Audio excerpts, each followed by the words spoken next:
You know, I could have been partaken by annual Halloween night tradition of watching Frank Capra's Arsenic and Old Lace. I hope you people appreciate the sacrifice I'm making here.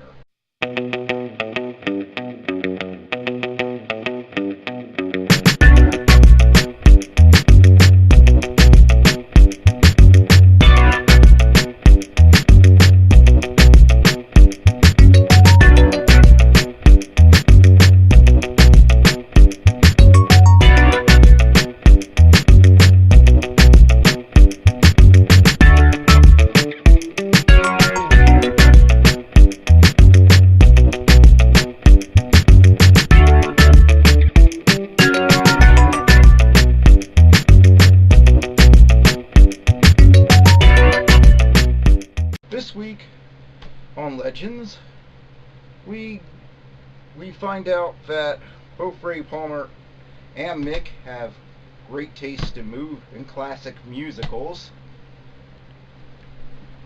and Mick gets probably his best line ever, "Hand over the candy." And, well, if you're looking for an episode that rips off E.T., this is the episode for you. I must admit the homages feel a little forced, so this episode may grate on some people. However, the approach does give it some originality, I guess. Starts off with Ray trying to bring Z into the team by doing team building exercises, only for him to vanish and reappear because it turns out his body was found in the woods in 1988. So it's off to the dark ages of 1988, when Star Trek TNG was still producing strings of bad episodes. Season 2. Anyone? But anyway, we learned a lot about Ray, it turns out, and we see a return of the Dominators, which I hope are going to become more of a thing throughout the show. It turns out they're not using them just as a one-off for all the heroes to come together and fight last season. Here they actually develop them. Ray finds a time-displaced baby Dominator in the sewer. He's taken him home and is feeding him chocolate, like an E.T. So everybody has to go where there's a lot of back and forth. And this week the Time Bureau doesn't get in their way. It's just the evil men in black.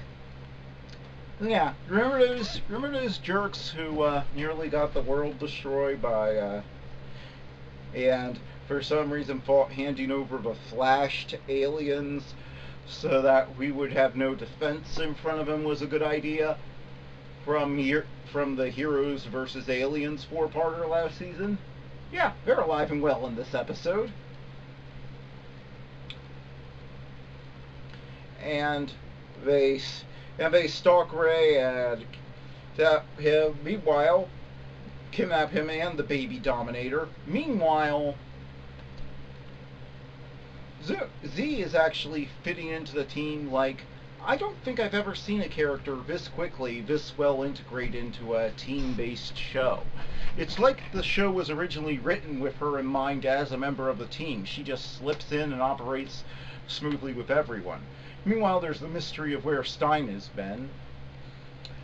He's been slipping off somewhere in the time ship, and in the little time ship with some who knows what device. Of course, I call it right away, but Mick, being Mick, assumes the worst and thinks he's an agent for the Time Bureau. Turns out he was just slipping a time communication device to his daughter. Remember, his pregnant daughter, the one who he promised he wouldn't wouldn't miss the birth of her child. Yeah. So, typical Legends fashion.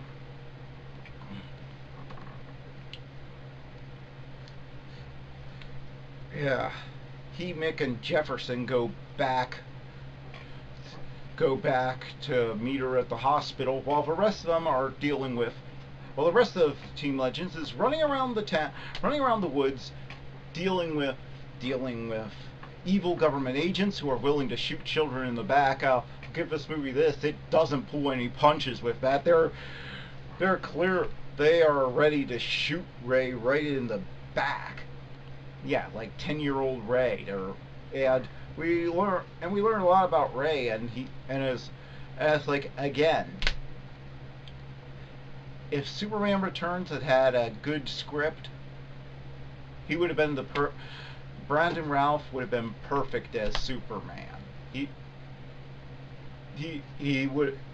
probably would have tied, in most people's opinion, with Christopher Reeve, and not because he's doing a Christopher Reeve impersonation.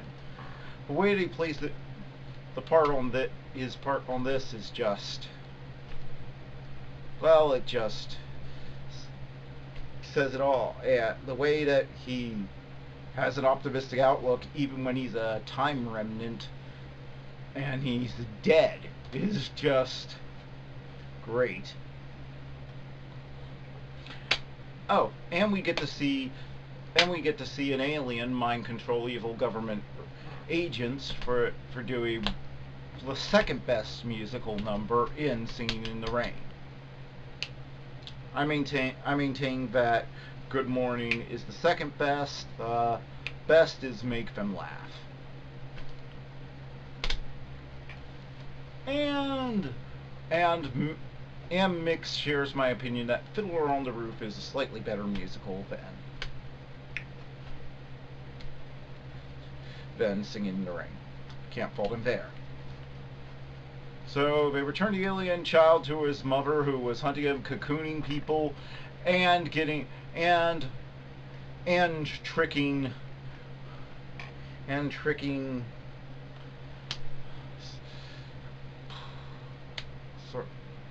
Sergeant Steele or whatever into making out with Ray's mom, or what he thought was Ray's mom. It was really the Dominator. So many things wrong with that.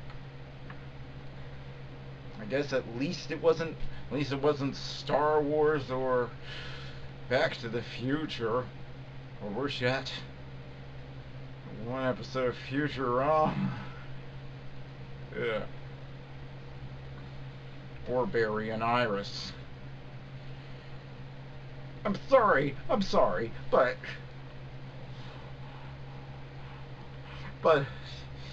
Joe keeps treating them like their brother and sister. I'm sorry, but this whole them in a romantic relationship thing, as long as Joe keeps talking about them as their brother and sister, and as they talk about growing up in the same house, that is never going to stop being creepy for me. I'm just sorry. But anyway, all in all, an enjoyable, if derivative, romp. And a bit of a Halloween treat. It's not great, but there's nothing wrong with it, and it has some moments that elevate it into fun. So I'm giving it a 6 out of 10. Above average.